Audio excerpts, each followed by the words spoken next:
All of the children in this informal class in Amman are Syrian refugees. They're learning how to read and write for the first time.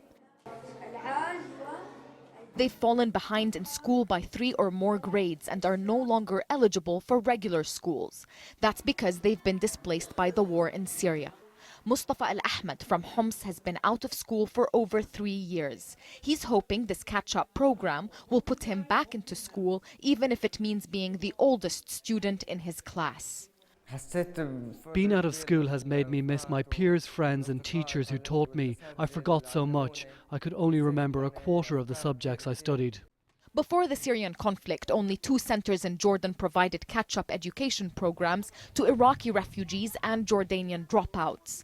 Now there are 25 centers across the country teaching mostly Syrian refugees. The UN's Organization for Children, UNICEF, says most Syrian children sometimes drop out of school because their families have other priorities. Parents are not going to tell you directly, but in many cases it's about livelihoods, and so children are required to bring livelihoods to the family, so child labor is definitely an issue on the rise. That's why this year UNICEF is asking for an additional $30 million to support education for Syrians in Jordan. Around 70,000 Syrian children in Jordan are out of school and need urgent informal education opportunities like the ones provided here.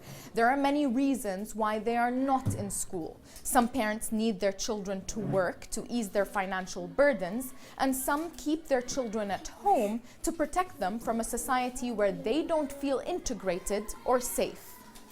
Wala is from Dar'a and now lives in Jordan's northern city of Irbid. She has been out of school for 2 years and spends most of her time helping her mother around the house. Aryam has never been to school and should now be in the 1st grade. Their mother won't allow her daughters to walk to school.